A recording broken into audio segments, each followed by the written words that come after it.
नमस्कार दोस्तों, मैं हूं आशीष धनगर और आप देख रहे हैं आपका अपना चैनल द अहिल्या दस्तक। साथियों, सोशल मीडिया पर बहन कुमारी मायावती जी को लेकर तमाम सारी खबरें चल रही हैं। हाल ही में उन्होंने एक बयान और दिया है और उस अपने बयान में भारतीय जनता पार्टी को एक बार फिर से घेरने का प्रयास किया।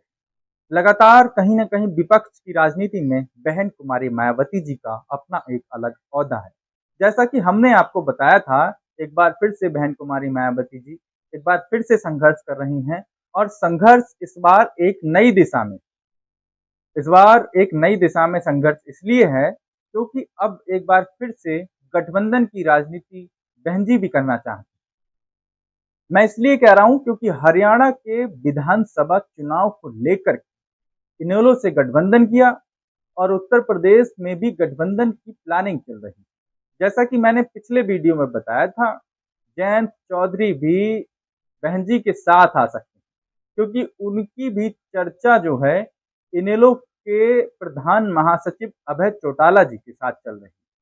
अभय चौटाला जी से उनकी एक बैठक हुई। उस बैठक में क्या तय हुआ, क्या नहीं हुआ, ये बात अभी खुली नहीं, लेकिन संभावनाएं लगाई जा रही हैं, कयास लगाए जा रहे हैं कि उत्तर प्रदेश से बहन कुमारी मायावती जी, जयंत चौधरी जी, अभय चौटाला जी एक हो सकते हैं। हाल ही में जो बहन कुमारी मायावती जी ने एक ट्वीट किया है और उस ट्वीट में बीजेपी को घेरने का लगातार प्रयास किया। बहन जी लंबे समय से भारतीय जनता पार्टी को घेर रही हैं और कहीं ना कहीं जो दबी हुई नस है बीजेपी, उसी नस को दबाने का काम कर रही है। एक बार फिर से बहन जी ने ये कहा है कि सोमवार से विधानसभा का मानसून सत्र शुरू होने वाला है और मानसून सत्र में कहीं ऐसा ना हो कि बीजेपी अंदरूनी कलह की वजह से देश के हित की चीजें भूल जाए। देश और जनहित की चीजें बीजेपी न भूले, इसलिए बहन जी ने एक बार फिर से भारतीय जनता पार्टी को घेरने का प्रयास किया है। बहन जी ने कहा है कि देश में हो रही बेरोजगारी और देश में हो रही महंगाई पर भारतीय जनता पार्टी को ध्यान देना चाहिए। ध्यान इसलिए देना चाहिए क्योंकि त्राही त्राही मच चुकी है महंगाई से और बेरोजगारी से। युवा बेरोजगार हो रहा है, महंगाई बढ़ती जा रही है, तो किस तरह से एक आम आदमी अपना जीवन का भरण पोषण करे, ये बड़ा सवाल है। ये सवाल कहीं ना कहीं समाज के हर व्यक्ति को आज सोचने पर मजबूर करता जा रहा है।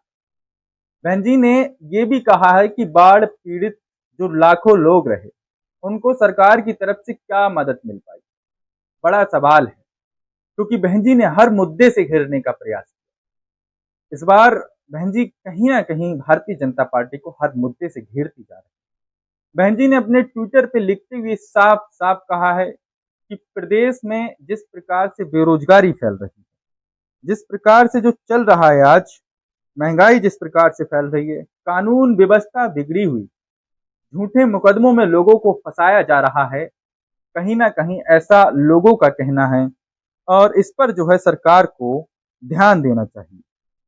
बाढ़ पीड़ित बड़ी तादाद में लोग रहे। साफ तौर पे कहें तो बहन जी ने हर प्रकार से बीजेपी को इसलिए घेरने का प्रयास किया है क्योंकि 27 के विधानसभा चुनाव में बहन जी ऐसा बिल्कुल नहीं चाहती जैसा 24 में हुआ है, जैसा 22 में हुआ है बहन जी, क्योंकि बहन जी का कोर वोटर भी खिसकता चला जाएगा, यही आलम रहे और बहुत बड़ी तादाद में आज बहन जी का कोर वोटर खिसकता चला जा रहा है। और खिसके भी क्यों ना, क्योंकि बहन जी की जगह लेने चंद्रशेखर रावत जैसे लोग आ चुके, नगीना से सीट निकाल चुके। अब बहन जी को खतरा साफ नजर आ रहा है, बहन जी की राजनीति छिनती चली जा रही है। कहीं ना कहीं अब बहन जी को कहीं ना कहीं अपनी पार्टी को बचाने के लिए भी संघर्ष करना ही होगा, आज सड़क पे निकलना ही होगा। आप लोगों को बता दें कि 4 राज्यों में बहुजन समाज पार्टी की राज्य स्तरीय वोट बैंक की वजह से राष्ट्रीय पार्टी का दर्जा बचा हुआ है।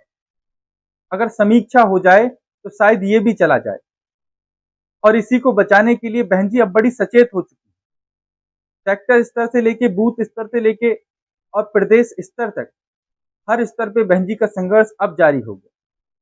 हर प्रदेश के लिए एक नई रणनीति तैयार की जा रही है।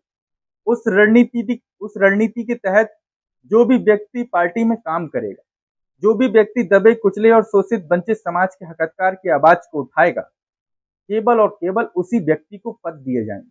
क्योंकि अब तक ऐसा होता रहा, बहुजन समाज पार्टी में जिन लोगों ने पद लिए उन लोगों ने काम ही करना बंद कर दिया। अगर काम करते तो पार्टी की ये हालात होते। 2012 के बाद से जिस प्रकार से वोट बैंक गिरा है, यह वोट बैंक चिंतनीय है।